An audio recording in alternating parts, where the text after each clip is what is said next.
제가 이 1월 들어서면서 베드로전서를 이제 같이 계속 묵상하고 봐야겠다 이렇게 설교를 준비하고 있었습니다. 근데 보니까 재작년 부활주일에 오늘 본문 말씀을 같이 나눴더라고요.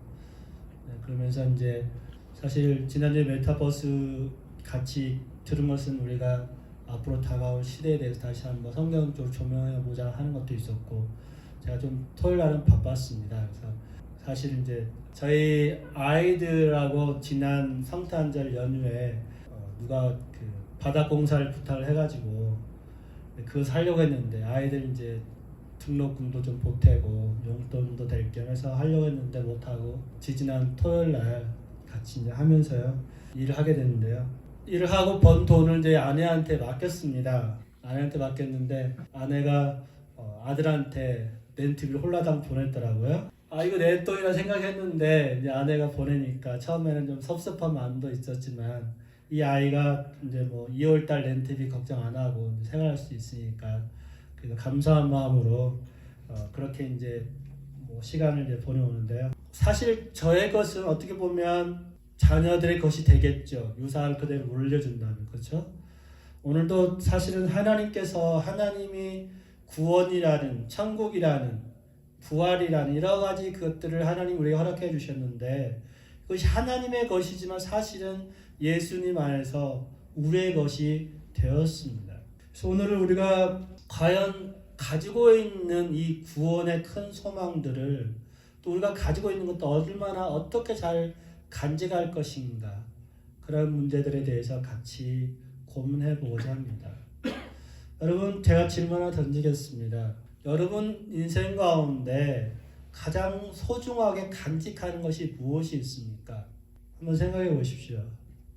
보이는 것이 될 수도 있고 보이지 않는 것이 될 수도 있겠죠. 보이는 것들, 예를 들어서 우리에게 소중한 추억이 담긴 사진이라든지 기억이라든지 선물이나 기념품 같은 것도 있겠지만, 또 더 나아가서 뭐 소중한 비싼 값비싼 메이커 명품 브랜드의 뭐 가방도 될 수 있고, 또 아니면 다른 옷이라든지 차라든지 뭐 이런 것들이 여러분한테 소중한 것이 될 수도 있겠죠.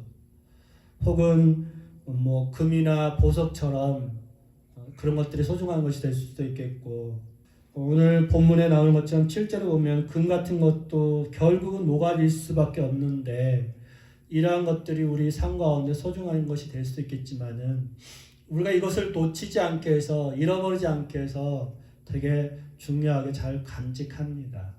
보이는 것도 있지만 보이지 않는 것 가운데 우리가 소중하게 간직하는 것도 많이 있습니다. 가족을 향한 사랑이라든지, 친구 간의 우정이라든지, 또 형제라든지, 그리고 어떤 개인의 자유나 공동체의 자유, 평등, 이러한 가치를 소중하게 여기시는 분도 있을 겁니다. 또 우리 안에 선한 가치들, 뭐 사랑이라든지 용서라든지 혹은 양선, 또 온유, 이러한 선한 가치들을 소중하게 여기시는 분도 있을 겁니다. 예수를 믿는 우리한테 있어서 중요한 것들, 믿음, 사랑, 소망, 혹은 영원한 구원, 그리고 오늘 이제 본문 뒷후반전에 나오는 근심, 순종, 거룩, 이런 것들이 우리 신앙 가운데 소중한 것들입니다. 하나님께서 우리를 향하여서 가장 소중하게 여기신 것이 무엇이냐면, 모든 사람이 구원을 받는 것을 하나님이 원하십니다. 그래서 디모데전서 2장 4절에 보면, 하나님은 모든 사람이 구원을 받으며 진리를 아는 데 이르시기를 원하신다라고 말씀합니다. 이 세상 어느 누구도 예수 없이 죽기를 원치 않으시고, 이 세상의 모든 사람들이 예수를 믿고 구원받기를 원하시고, 하나님께서 더 인내하시고 기다리고 계시고 주께 돌아오도록 계속해서 많은 복음 전도자를 통해서 복음을 전하시고 하나님의 사랑을 나타내주고 계십니다. 하나님께서 구원의 메시지를 우리에게 주시는데요, 정말 예수를 믿는 우리에게 있어서 정말 우리가 예수를 믿는 그 믿음 안에서 이 땅을 살아가는 동안 오늘 성경 본문에서 우리를 향하여서 찬송하며 살라고 말씀하고 있습니다. 3절 여러분 보십시오. 3절 보시면 우리 주 예수 그리스도의 아버지 하나님을 찬송하리로다 이렇게 말합니다. 이 베드로는 하나님과 예수님을 따로 보지 않고 한 하나님이 하나의 인격체로 보고 있습니다. 하나님 혹은 예수님을 찬송하라 이렇게 말합니다. 그 이유가 무엇입니까? 하나님께서는 3절 계속 읽어보시면 많은 긍휼로 하나님이 긍휼을 베푸셔서 예수를 부활하게 하신 것처럼 또한 우리로 부활의 소망을 갖게 하셨다라고 말씀합니다. 그래서 하나님을 찬송할 이유, 그것은 하나님이 우리에게 긍휼을 베푸셨고 우리로 부활의 소망을 갖게 하셨다. 또한 하나님을 찬송할 이유가 뭐가 있냐? 4절 보시면 하나님 우리에게 썩지도 않고 더럽혀지지도 않고 없어지지도 않는 유업, 다시 말해서 하늘의 구원, 천국을 우리에게 허락해 주셨다. 하나님이 허락하신 이 부활과 구원은 하나님이 지금 잘 간직하고 계신다고 말합니다. 앞에 저희가 서두에 우리가 정말 잘 간직하고 있는 소유들처럼 하나님이 그분이 그 구원을, 우리 향한 구원을, 부활을 너무나 잘 간직하고 계시고 우리에게 주기를 작정하셨습니다. 저의 것이 우리 아들의 것이 되고 우리 자녀의 것이 되는 것처럼 하나님은 그분의 것들을 그의 백성들에게 유업으로 상속물로 주시죠.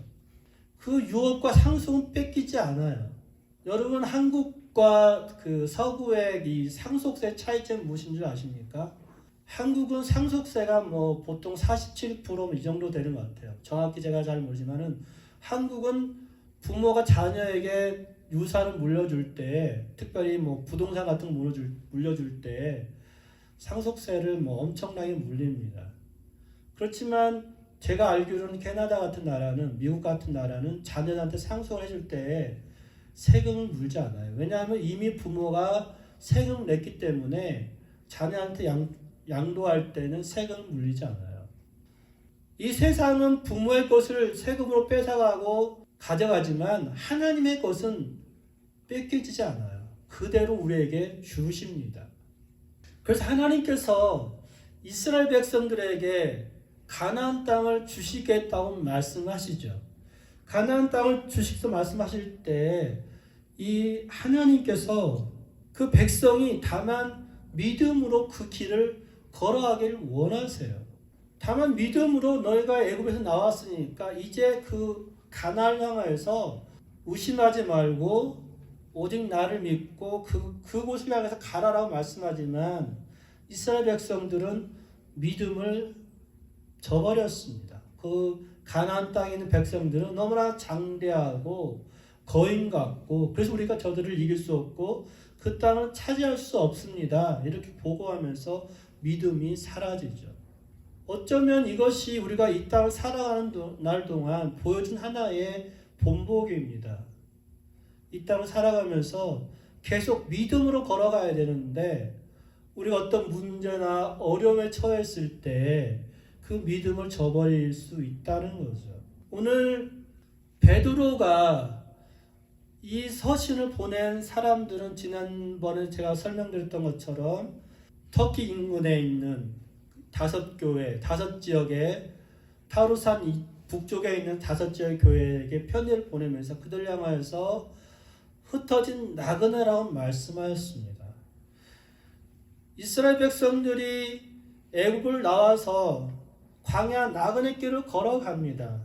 그렇지만 그 길은 목적지가 없는 것이 아니라 가나안이라는 분명한 목적지가 있습니다. 그 목적지를 향해서 가고 있는 것처럼 우리 또한 그 목적지를 향해서 가고 있죠. 그렇다면 그 목적지를 향해 갈 때 우리가 포기하지 말아야 되고 버리지 말아야 할 것이 뭐냐면 바로 믿음이라는 겁니다. 하나님을 믿는 믿음, 예수님을 통해서 받는 그 구원과 부활을 버리지 말고 끝까지 붙들어라는 겁니다. 오늘 우리가 찬양을 하나 드렸는데 선한 능력으로 마지막 찬양 드렸죠. 이 보네포 목사님이 옥중에 있으면서 나치에 대항하다가 저항하다가 옥에 갇혀가지고 옥에 그 감옥에 있으면서 마지막 그 옥중 서신 가운데 뒷부분의 내용을 가지고 찬양을 했던 내용입니다. 이 보네포 목사님이 이런 말을 합니다. 말씀과 더불어 사는 삶이라는 책에 보면 예수가 죽은 자들 가운데서 살아나신 사건이 심판의 날에 우리 자신 역시 다시 일으켜 세워질 것이라는 소망의 흔들림 없는 반석이 됩니다. 오늘 우리가 3절 말씀 보시면 하나님이 예수님을 부활시킨 것처럼 예수님의 그 부활이 우리한테도 부활로 보여진 하나의 증거라는 거죠. 하나님은 이스라엘 백성들의 가나안 땅을 주신다고 말씀했습니다. 온 땅의 창조자이신 하나님이, 온 땅의 주인이신 하나님이 이 지구 전체를 이스라엘한테 주는 것도 있지만은 그렇지만은 가나안이라는 그 조그만 땅을 이스라엘 백성들에게 주겠다고 말씀하셨죠. 그럴 때에 하나님께서 주신 그 땅을 이스라엘 백성들은 원망하고 하나님을 시험하고 불신하며 그리고 간음하고 우상 숭배한 그런 죄들 때문에 죄로 말미암아 그 한 세대는 구원의 길을 놓쳐버렸습니다. 우리를 향해서 하나님이 말씀해 줍니다. 너희가 하나님을 원망하지 말고 믿음으로 그 길을 걸어가라. 우리에게 말씀해 주고 보여주고 있는 거죠. 우리에게 요구되는 것은 우리한테 어떤 부활과 어떤 구원을 잘 간직하라는 것이 아니라 믿음 가운데 걸어가면 하나님이 주시겠다 약속하고 말씀하신 거예요. 그래서 여호수아와 갈렙은 어떻습니까? 저들은 우리의 밥이다. 우리가 저 땅을 가질 수 있다라고 믿음으로 고백할 때 여호수아와 갈렙은 그 땅에 들어갔습니다. 우리 또한 마찬가지입니다. 믿음으로 가나안 땅과 같은 천국을 우리가 소유할 수 있는 거죠. 우리는 이 타향 생활, 이민자 생활을 하면서 어느 정도 알고 있지 않습니까? 정말 우리가 꾸준히 납세자의 역할을 잘 감당하고 그리고 인내하면서 기다리면 언젠가는 영주권을 받습니다. 거의 대부분 그렇죠? 그리고 또 시간이 지나면 또 시민권도 신청하고 그렇습니다. 그래 이 땅을 살아오면서 그런 경험들을 해보는 것처럼 믿음으로 꾸준히 그 백성으로서의 역할을 감당하면 하나님께서 구원이라는 소망을 우리에게 주신다는 거죠. 여러분 제가 여러분한테 질문 드리겠습니다.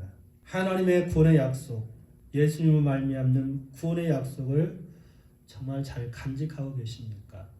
구원의 소망을 여러분 잘 믿고 계십니까? 정말 부활과 구원에 대한 소망이 있는 사람들은 오늘 본문 3절 말씀처럼 찬양이 끊이지 않습니다. 여러분 금요일날 언젠가 제가 금요일날 이야기 드렸는데 금요일날 오후가 되면 저 스스로도 자연스럽게 휘바람이 나오고 그 다음에 노래가 나옵니다. 네, 조금 있으면 퇴근하니까. 네, 퇴근한다는 그런 그 소망이 있잖아요. 아 이제는 오늘 이번 주 일은 끝났어. 그런 소망이 있으니까 자연스럽게 제 입에 그냥 노래가 나옵니다. 그런 것처럼 하나님께서 구원한다는 그런 소망이 있으면 이 땅의 고통이 끝나간다는 믿음이 있으면 그 입에 찬양이 흘러나올 수밖에 없는 것 같습니다. 정말 이때 마지막에 가까웠다는 것을 느낄수록 그 다음에 이제 어려움이 끝나간다는 그 믿음이 생길수록 우리 안에 찬양이 넘쳐날 겁니다. 그래서 우리한테 어쩌면 오늘 본문에서 말하는 요구하는 것이 뭡니까? 하나님의 긍휼을 하나님 우리의 긍휼히 여겼다는 그 긍휼을 찬양하고 하나님 우리에게 구원을 베푸시는 걸 찬양하고 우리를 부활케 하실 것을 찬양하고 이런 찬양 가운데 사셨으면 좋겠습니다.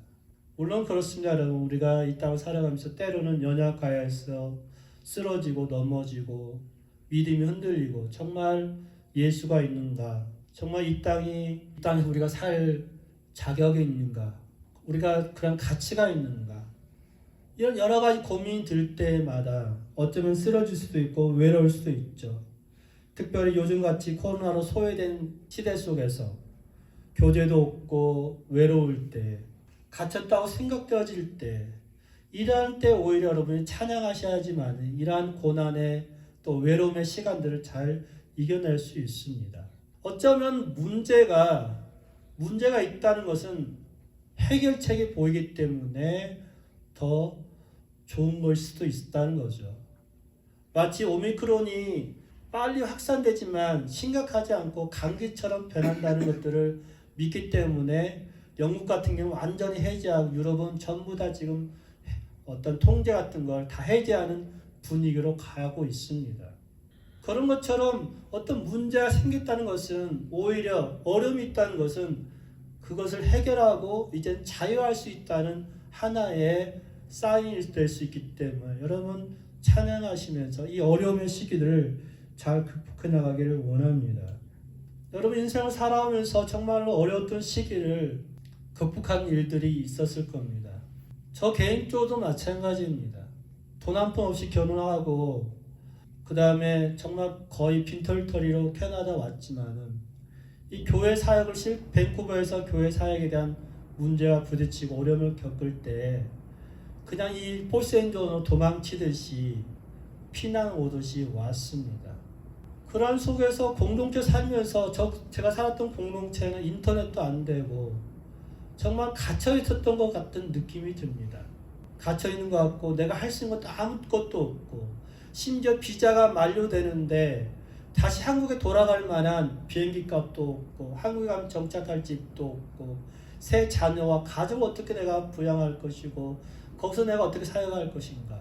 어떤 교단의 파송을 받아서 캐나다 온 것도 아닌데 다시 내가 어떻게 한국에 돌아가 살 수 있을까. 이런 절망과 절규 속에 있을 때 하나님이 저에게 보여준 사인은 무지개였습니다. 이 캐나다가 좋은 게 뭐냐면 무지개를 자주 볼 수 있다는 거예요. 그죠 여러분? 자주 보십니까? 전 무지개를 보면서 그때를 생각하고 회상합니다. 아, 내가 정말로 비자가 만료되고 이제는 쫓겨나야 될 그런 상황 가운데 있는데 하나님께 저에게 무지개를 보여주면서 새 소망을 주시고 그리고 하나님께서 저에게 기도 응답하시고 이 절망으로부터 절규로부터 하나님께서 회복시켜 주셨고 비자를 주셨고 영주권을 진행하게 하셨고 지금 오늘 저의 모습이 있는 것 같습니다. 여러분 우리 삶의 발목을 잡는 수많은 일들이 있습니다.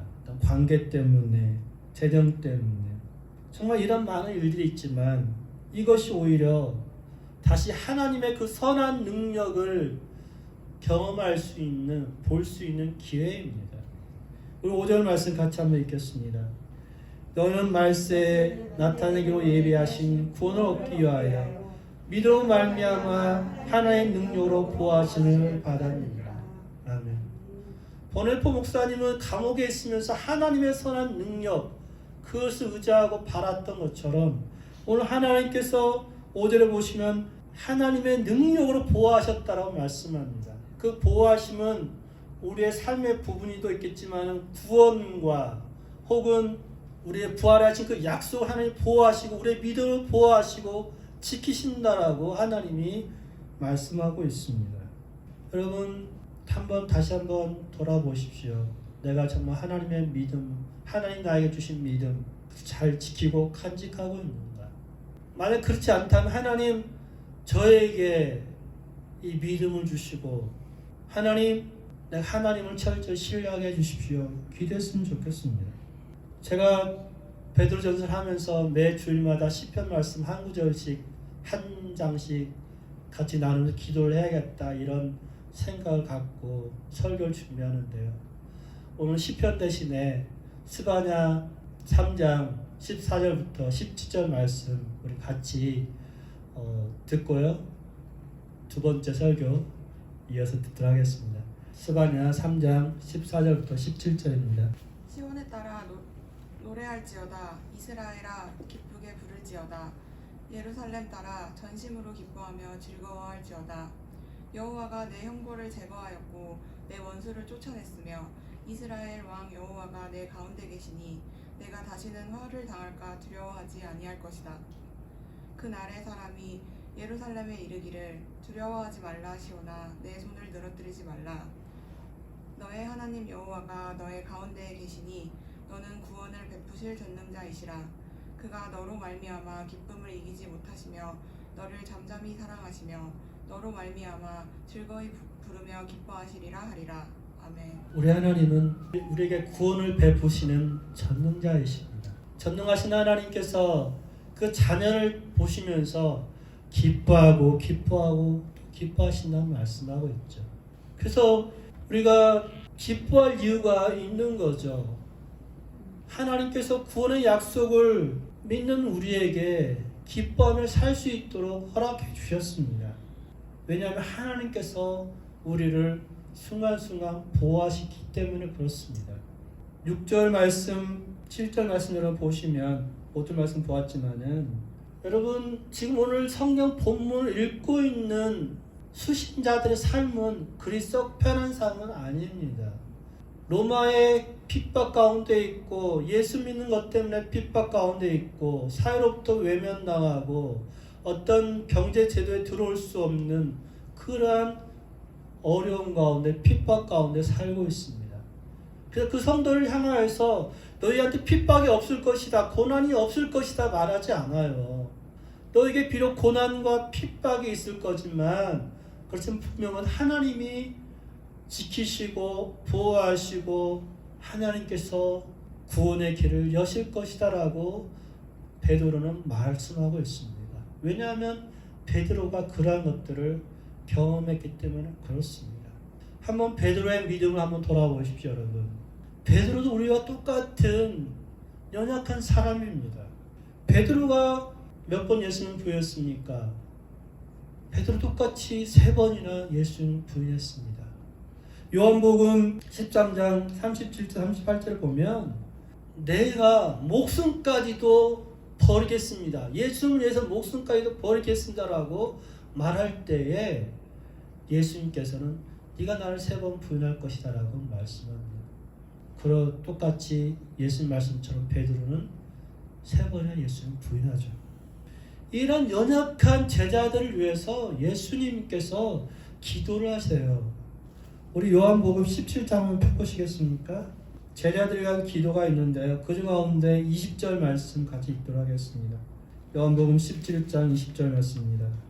내가 비옵는 것은 이 사람들만 위함이 아니요 또 그들의 말로 말미암아 나를 믿는 사람도 위함이니. 다시 말해서 예수님의 제자를 위해서 기도할 뿐만 아니라 이 제자를 통해서 예수를 믿는 그 사람들을 위해서 예수님이 기도를 하셨어요. 그러면서 우리 24절 같이 읽겠습니다. 아버지여 내게 주신 나도 나 있는 곳에 나와 함께 있어 아버지께서 창세전부터 나를 사랑하심으로 내게 주신 나의 영광을 그들로 보게 하시기를 원하옵나이다. 아멘. 아버지께서 창세전에 주신 그 영광을 이 사람들도, 이 제자들도, 또 제자를 통해서 예수를 믿는 사람들도 영광을 보기 원합니다라고 예수님 기도를 하세요. 우리를 향한 기도이시죠. 또 오늘 본문에 어떻게 말합니까? 영광과 존귀를 우리에게 허락하셨다라고 말씀하죠. 베드로는 어때요? 베드로는 예수님을 부인하고 예수님을 부인하고 도망치고 고기 잡으러 갔습니다. 그런 예수님, 그런 베드로를 향해서 예수님은 다시 찾아오셔서 요한복음 21장에 보면 내 양을 치라. 양을 치라 때리라는 것이 아니라 양을 때리는 것이 아니라 양을 돌보라라고 지금 예수님이 베드로에게 말씀을 하세요. 누가복음 22장 32절에 보시면 같이 읽겠습니다. 시몬아 시몬아 보라 사단이 너희를 밀가루 듯 하려고 요구하였으나 그러나 내가 너를 위하여 내 믿음이 떨어지지 않기를 기도하였노니 너는 돌이킨 후에 내 형제를 굳게 하라. 아멘. 예수님이 베드로의 믿음을 위해서도 또한 기도하시면서 네가 돌이킬 건데 그 후에는 내 형제를 굳게 하라. 잘 세워주라. 강하게 세워주라라고 예수님이 베드로에게 사명을 주시죠. 내 양을 치라. 형제를 굳게 하라. 베드로의 사명입니다. 그런 것처럼 하나님이 우리를 돌보시고 보호하시는 그러한 일들을 이 베드로를 통해서 더 보여주십니다. 우리가 작년에 사도행전을 보았지만 사도행전 5장 같은 게 보면 사도들이 감옥에 갇혔습니다. 그런데 옥문이 열리고 사도들이 성전에 가서 복음을 전합니다. 사도행전 12장에 보면 베드로가 감옥에 갇혔는데 천사가 그 옥문을 열어주고 베드로가 풀려나게 되죠. 그제서야 베드로가 고백을 합니다. 우리 같이 한번 사도행전 12장 11절 읽겠습니다. 이에 베드로가 정신이 들어 이르되 내가 이제서야 참으로 주께서 그의 천사를 보내어 나를 헤롯 손과 유대 백성의 모든 기대에서 벗어나게 하신 줄을 알겠노라. 하나님이 천사를 보내셔서 베드로를 풀어주시죠. 보호하시죠. 하나님의 그 보호를 베드로는 그의 삶 가운데 친히 보고 경험하고 체험하고 예수님이 그 베드로를 위해서 기도하시는 것들이 이루어진 것을 베드로는 경험합니다. 그렇기 때문에 베드로의 오늘 설교 한마디가 이 성경 한 구절이 그냥 말의 표현이 아니라 말의 격려가 아니라 그의 삶 가운데 경험했던 격려이고 위로인 거죠. 그래서 베드로의 그 한마디 한마디가 초대교회 성도들을 감동시키고 강하게 만들었지 않았나 이런 생각을 해봅니다. 여러분 정말 오늘 성경 본문 말씀에 보시는 것처럼 이 연단은 우리가 삶을 살다 보면 참 긴 것 같습니다. 고난 참 어렵고 길고 지루하고 힘든 것처럼 보입니다. 그러나 영원한 삶, 영원한 구원에 비하면 그건 정말 하잘 것 없는 정말 짧은 시간입니다. 그렇지만 우리는 어때요? 믿음 때문에 시련에 직면할 때가 종종 있습니다. 그러나 이 시련은 우리의 믿음을 확실하게 증명해주는 하나의 방법일 수도 있다는 거죠. 6절 말씀, 7절 말씀 같이 읽겠습니다. 너희 믿음의 확실함은 불로 연단하여도 없어질 것보다 더 귀하여 예수께서 나타나실 때 칭찬과 영광과 존귀를 얻게 할 것이니라. 아멘. 너희 믿음의 확실함, 너희 믿음이 진짜이고 진실하다는 것, 확실하다는 것은 이 연단을 통해서 나타난다고 말씀합니다. 금도 계속 재련을 하면 없어지겠지만은 그 믿음은 없어지지 않는다고 지금 말씀하고 있죠. 우리 예수님도 우리 이상으로 고난을 당하셨습니다. 11절 보시면 자기 속에 계신 그리스도 영이 그 받으실 고난과 후에 받으실 영광을 미리 증언하였다라고 말씀하는데요. 선지자들은 그들은 특히 이사야 같은 경우 이사야 53장이나 보십시오. 분명히 하나님께서 보내신 메시아가 고난을 받아야지만이 죽임을 당하지만이 영광을 받으신다는데 선지자들은 자기들이 선포해놓고도 그 의미를 그때를 잘 알지 못하고 하나님 왜 이렇게 나에게 선포하게 하셨을까라고 선지자들도 연구를 했습니다. 그만큼 그 구원이 너무나 위대하고 그 부활이 너무나 신비한 것이기 때문에 선지자들도 연구하고 살펴보았던 것이 바로 하나님의 부활의 능력이고 구원인 거죠. 이 예수님이 고난을 받으시면서 핍박 중에 있는 우리에게 향하여서 나를 믿으면 모든 것이 만사형통할 거야, 모든 것이 잘 될 거야 이렇게 말씀하지 않았습니다. 너희도 핍박을 당할 것이다, 고난을 당할 것이다 말씀합니다. 그러나 다시 한번 오늘 우리가 성경 베드로의 말씀을 읽으면서 하나님은 분명히 우리를 보호하시고 그의 선한 능력 우리를 지키시고 계신다는 것을 우리는 압니다. 다시 한번 여러분 또 똑같은 질문을 드리겠습니다. 하나님이 어떤 고난 속에서도 우리를 보호하신다는 믿음을 정말 잘 간직하고 계십니까? 그 믿음대로 사십니까? 우리는 하나님을 정말 신뢰해야 되는데요. 사실 우리의 믿음은 현실에 직면해 있습니다. 현장에 직면해 있죠. 암투병을 하신 분들 한번 보십시오. 어떤 분들은 이 간암이든 폐암이든 어떤 암이 치료되기 위해서 기도하는데 어떤 분은 낫고 어떤 분들은 낫지 않고 돌아가시기도 합니다. 한국에 있을 때 어느 병원에 이제 병원 신방을 가게 되었는데 신방 예배를 드리면서 병실에서 이제 메시지를 전하는데 그 교회 우리 교회 성도들보다 옆에 있던 분이 더 은혜를 받아요. 왜냐하면 그분은 암에 걸려 있기 때문에 오히려 그분이 은혜를 받고 기도해 주십시오. 기도를 오히려 부탁하시더라고요.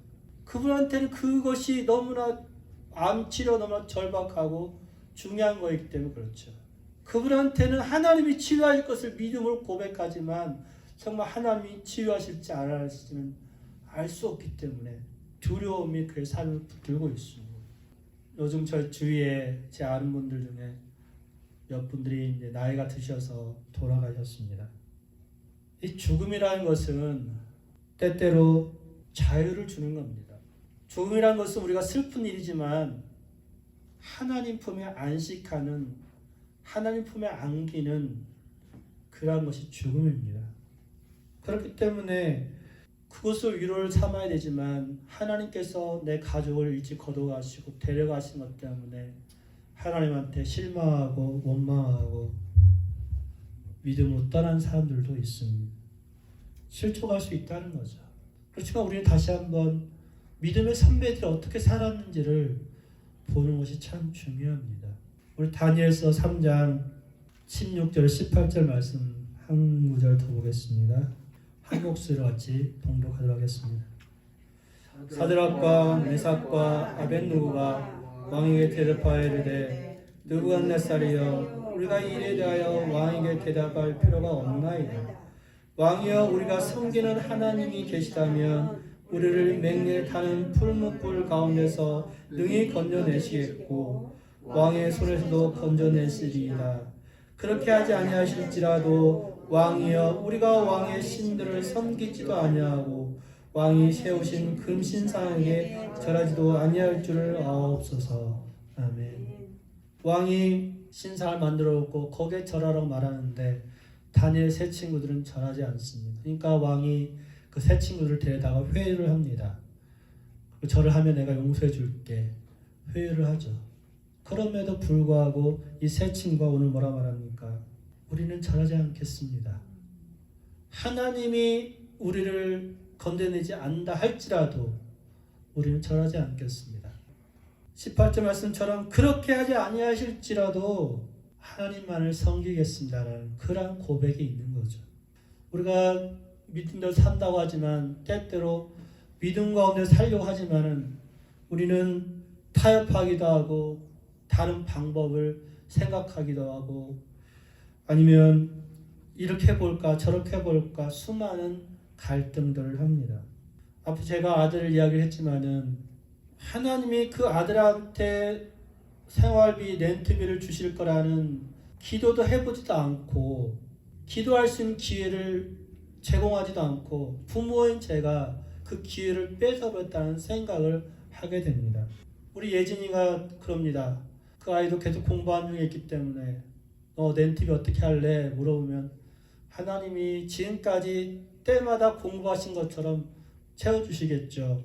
하나님을 신뢰하도록 계속 만들어줘야 되는데 부모인 내가 오히려 그냥 자식 걱정에 렌트비를 보내니까 하나님 앞에 기도하고 하나님 의지할 수 있는 그런 기회 자체를 빼앗아갔다는 거죠. 연단하고 단련할 수 있는 하나님을 더 경험할 수 있는 기회를 부모는 내가 빼앗아갔습니다. 우리가 인간이 그렇다는 거죠. 사람이 그렇습니다. 연약합니다. 그럴 때마다 다시 한번 하나님께로 돌아가서 주님이 보호하신다는 하나님 지키신다는 믿음을 다시 한번 일으킬 때가 필요합니다. 제가 잠깐 요즘에 일어나는 어떤 현상 속에서 여러분이 납득할 수도 있고 안 할 수도 있겠지만은 요즘 캔슬 컬처라는 것 때문에 많은 사람들이 직장을 잃고 어려움을 당하고 그렇습니다. 어떤 사람이 캔슬 컬처 대신에 제거 문화라는 표현을 씁니다. 왜냐하면 여러분 유튜버를 한번 보십시오. 유튜버에서 코로나라든지 백신에 대해서 잘못 이야기하면 그 유튜브 사이트는 폭망한다 그러죠. 노란 딱지 붙고 없어지게 됩니다. 이 세상이 자기들이 원하는 말만 전하도록 만드는 세상입니다. 이 세상은 말하죠. 다른 사람의 의견, 다른 사람의 생각을 존중하라고 말하면서 기독교인이 말하는 성경적인 가치관에 말하는 그러한 일에 대해서는 무시하고 제거하고 지워버립니다. 여러분 동성애 한번 보십시오. 만약에 동성애에 대해서 저 사람들이 동성애는 성경적으로 옳지 않습니다고 말하면 그건 무식한 거야. 상식이 없는 거야. 이런 식으로 몰아갑니다. 그러면서 어떻게 합니까? 오히려 동성애자를 그 목욕탕에서 쫓아내거나 그렇게 되면 오히려 고발을 당하죠. 그리고 이제 그러한 일로 인해서 많은 어려움을 겪습니다. 지금 이 시대는 초대교회 성도들처럼 많은 핍박과 혹은 간섭을 받고 있는 시대에 우리가 살고 있습니다. 그렇지만 우리가 십자가의 그 부활, 십자가의 능력을 굳게 믿으면서 살아갔으면 좋겠습니다. 우리 본문 8절 말씀 한 절만 더 읽고 마치겠습니다. 8절입니다. 예수를 너희가 보지 못하였으나 사랑하는도다. 이르도 보지 못하였으나 믿고 말할 수 없는 영광스러운 즐거움으로 기뻐하니. 지금 베드로 편지를 받는 성도들이 그 성도들은 예수님을 보지 못하였습니다. 그렇지만 그 예수님을 사랑합니다. 그 성도들은 예수님을 보지 못하였지만 그 예수님을 믿습니다. 그 성도들은 예수님을 보지 못하였지만은 즐거워합니다. 사랑하는 성도 여러분, 우리도 똑같이 예수님을 실제 보지 못하였습니다. 그렇지만 우리는 그분을 믿고 그분을 사랑하고 또한 그분을 기뻐하고 이 땅 가운데 고난이 있다 할지라도 기뻐하며 살 이유가 분명히 있습니다. 왜냐하면 구절 말씀처럼 믿음의 결국 곧 구원, 영혼의 구원을 받음이라. 구원이 우리에게 있기 때문에 그렇습니다. 사랑하는 성도 여러분, 다시 한번 우리의 문제로 들어가지 마시고 정말 예수님의 그 삶과 십자가를 보면서 오늘 찬양하고 기뻐했으면 좋겠습니다. 오늘 우리가 찬송가 85장의 가사를 같이 찬양하시면서 들으시면서 예수님의 그 십자가의 길을, 예수님의 사랑을 생각하시는 시간이 되었으면 좋겠습니다.